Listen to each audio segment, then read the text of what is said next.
Oh my goodness.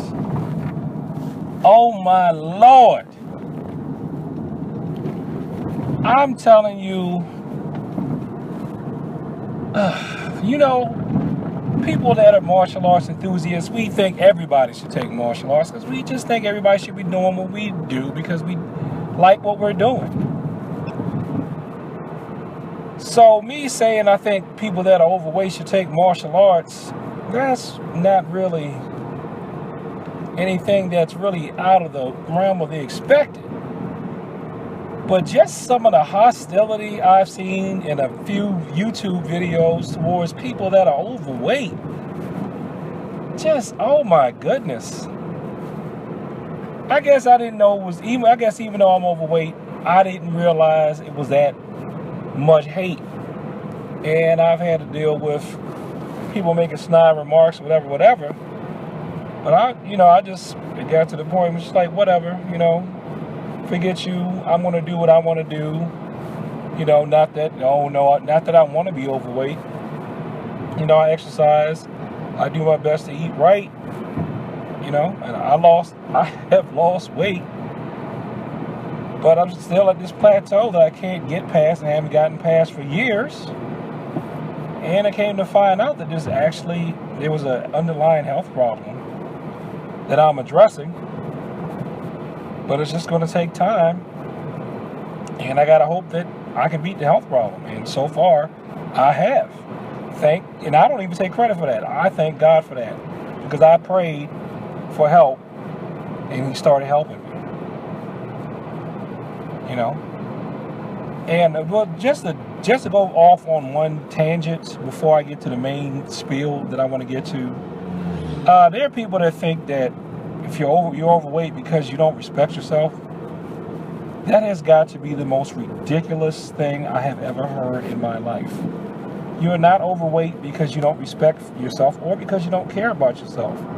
You're overweight because there's some problem with your body and food. Whether it's your metabolism is too slow, whether you just eat too much for anybody's metabolism to handle it, whether you have the genetics, whether you have whether you have a health condition that causes you to gain weight, or whether or not the medicine that you're taking to treat one thing has a side effect of weight gain, whether or not it is the food that we're eating that has all kinds of stuff shot up in it.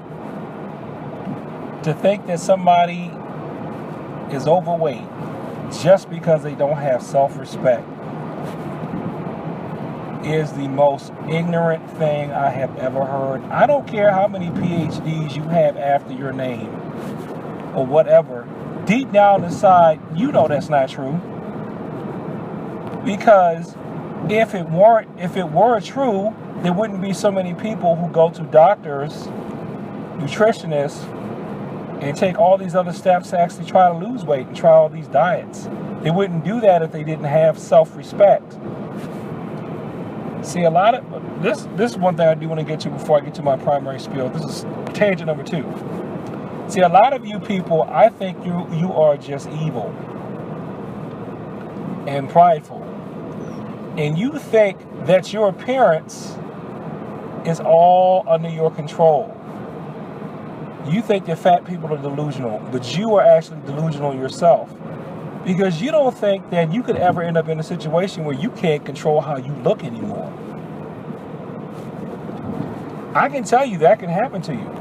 Because while I have been overweight most of my life, I have actually technically been thin for a brief but significant period.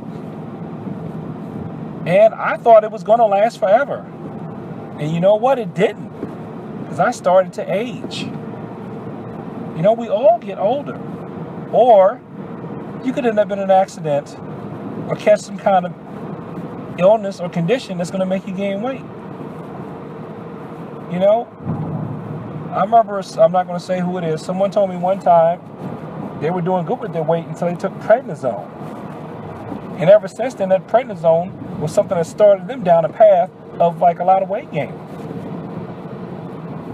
But the person had to take prednisone or they would have died. So, don't hand me this stuff about it's all within your control. It is not all within your control. There are things in life that will happen to you that you cannot control. What it is within is within your influence. You can influence it. You can do things to influence your weight, to battle against the weight, to where you won't gain as much as you would if you just did nothing. To where you can improve things. But don't think for a minute that everybody can choose to look like an action figure. Because if we could all choose to look like an action figure, we would all choose to look like an action figure. Okay? Just like everybody can breathe. But there are some of us who have asthma, and there are some of us who are on ventilators. But we've been breathing ever since the doctor smacked us on the butt, and we've been going through life. We all kept breathing, right? But sometimes something can happen. Somebody can hit you in the diaphragm and take the breath out of you. You could get into an accident and end up on a ventilator. That's why they're called accidents. So you guys really think that your weight is something that you just master, something that you can handle all the time. And you can call me all kinds of, you can come with your credentials and tell me that, yes, this is because I've researched this and I have my bachelor's, master's, PhD in that. And I blah, blah, blah.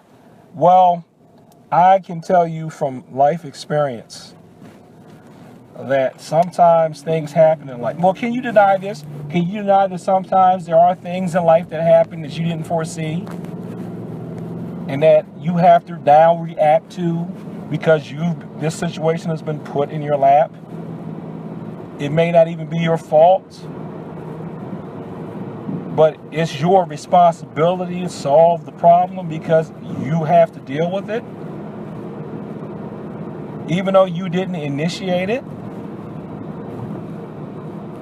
you still have to deal with the problem because now it's your problem. It may not be your fault, but it's your problem. And sometimes that is how obesity happens. It's not all just carelessness. I forgot to work out. I didn't feel like it.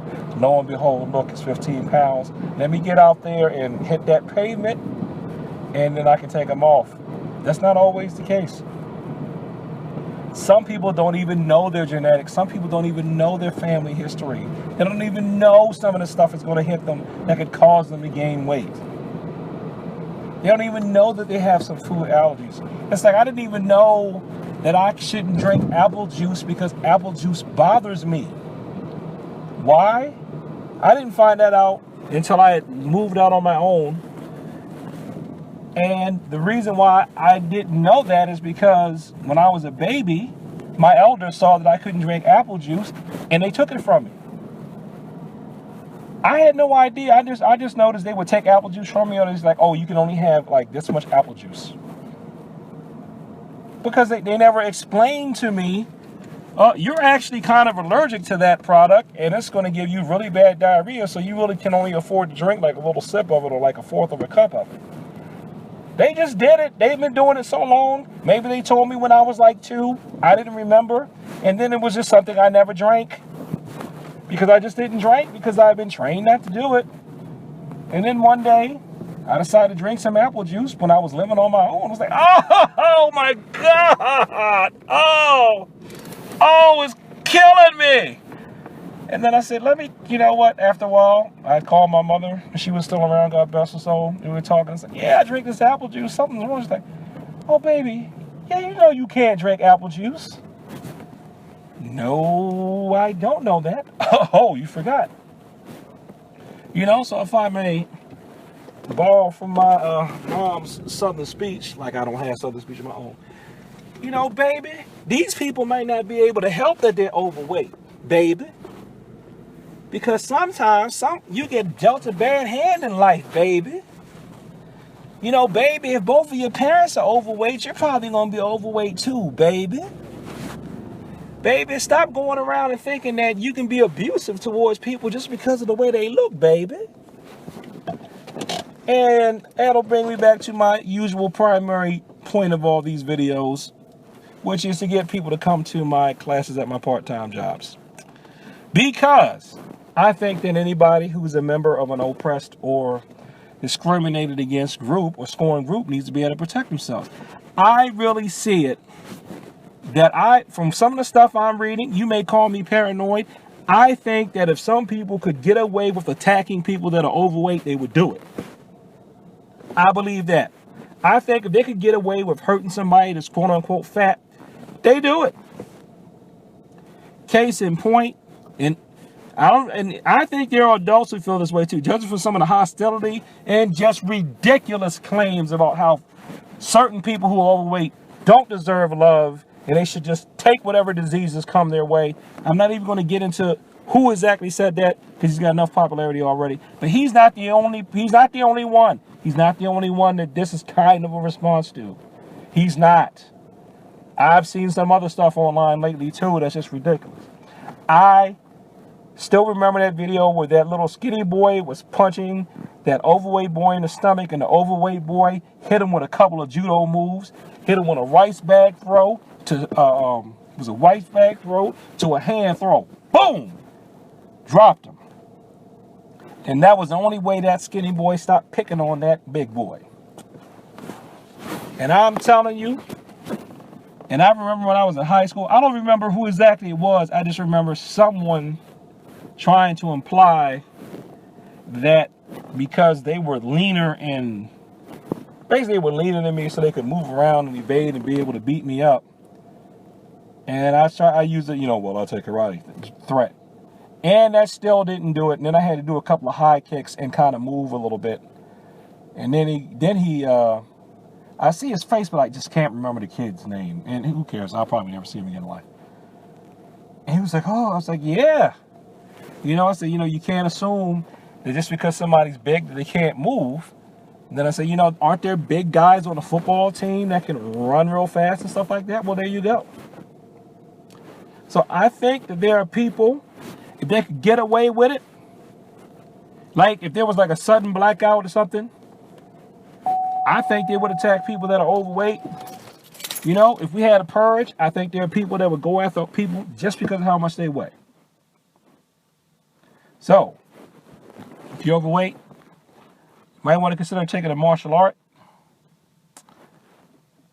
Just because, number one, it's more activity. Sometimes I like to think of it as like this because I know it did it with me. Like, I wasn't that athletic. And then I started doing martial arts. I actually started taking formal classes. I've always started and stopped ever since I was little due to circumstances that I could not control, right?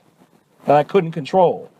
Like some of us can't control our weight even though we do our best to, and we still fight the fight, but hey, we don't look like action figures. But anyway, it got me moving, and then that movement meant to other movement, and then it led to bam, I found some movement that was really effective. Like I used to run a lot, and that was really, really good. But I can't run as often as I used to because I just don't have the time. And, my joints, not that I don't really have joint problems now, but my joints couldn't take it. And at one point, some of the stuff too, where people talk about, they think that it's just weight that affects your joints. In addition to that, you should really look into working on your flexibility. Because the last time I had ankle problems, I went to the doctor. I just assumed that's like, you know what? This weight has just got me, and that's it. And I just need to accept the fact, that's what I'm thinking in there, that it's the weight, and I'm going to have to starve myself to get this weight off or get some kind of bariatric surgery or something. And then the doctor looks at me, looks at my stuff, looks at my ankles, and she says, your ankles are too stiff. I'm like, it's not my weight. She said, no, you need to keep running because you need to lose some weight. But your problem is not your weight. Your ankles are too stiff. I said, this podiatrist says the shape of my foot. It is not the shape of your foot. You do have funny shaped feet. She was like Saturday Night Live funny. She would just say stuff, didn't care. It's like, your ankles are stiff. Loosen up your ankles. Your ankles are too stiff. And that's going to cause problems. So you need to loosen up your ankles and get back out there and run. I'm saying I don't have to lay off for, like a month, like one time because I sprained my ankle. No layoff. Straight, loosen up your ankles. She said, okay, you can take a week off, loosen up your ankles and then exercise again. And she pushed on my ankles to show me like how they're stiff. And then she's like moved it to where they should be able to move. And I'll be darned if she wasn't right. And I haven't had that problem since. So I had to add in another stretch. And see, I thought because I took some yoga that I knew enough of the stretches. No, there was one more stretch I needed to add. And man, when I added that stretch in, it's been great. I don't have that problem anymore. So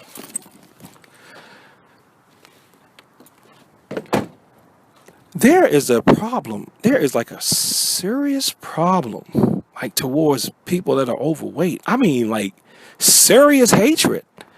Because when I first heard about this this fat shaming movement or whatever, right? I thought it was a bunch of junk. But it's not just fat shaming, man. There's some fat hostility. And not hostility from people that are fat, towards people that are overweight. It's ridiculous. It's kind of scary. And, if you're overweight, you need to learn how to do some high kicks, some punches, and some throws. Some throws would be good. Learn some taekwondo, learn some judo, learn some boxing too. If you haven't taken anything, you need to start out with something. This is my recommendation for people who have no training whatsoever. I tell everybody this regardless of your size. I would say start out with a striking art because usually grappling comes more natural to most people. And most of us, at least in my generation, used to wrestle around as kids anyway. And you don't really want to be close up on anybody in a self-defense situation anyway if you can help it. I would say you start out with a grappling art. As soon as you hit your first plateau in a grappling art, I can't tell you when it will be. It happens at different places with different people. But when you've hit a plateau in your grappling technique progression, I'm sorry. Oh, let me back up. Start off in the striking art. When you hit your first plateau in the striking art, cross-train in the grappling art. And then they'll be going.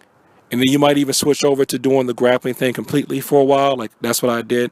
When you hit a plateau in there, then you return to your striking and go back and forth. When you have plateaus in either one of them, you do that and progress in both of them. And after a while, they both start to feed off of each other. Now, if you train with me, you will get exposed to both anyway. You'll be a striking major with a minor in grappling if it were a college course. And a lot of that is really good, and that's really all you need, per se, because most people aren't that well trained anyway. And a lot of people who are probably going to bother you about your weight and maybe physically assault you about your weight aren't really all that skilled anyway. This one went way longer than I thought. I'm sorry if you even made it this far. But I'm going to tell you, man, there's some serious hostility out there towards people that are overweight. I didn't realize it was as bad. It is ridiculous. It is crazy. And I don't know what to say, but if you're an overweight person, learn how to defend yourself, because I do think there's some people that might want to hurt you. Peace.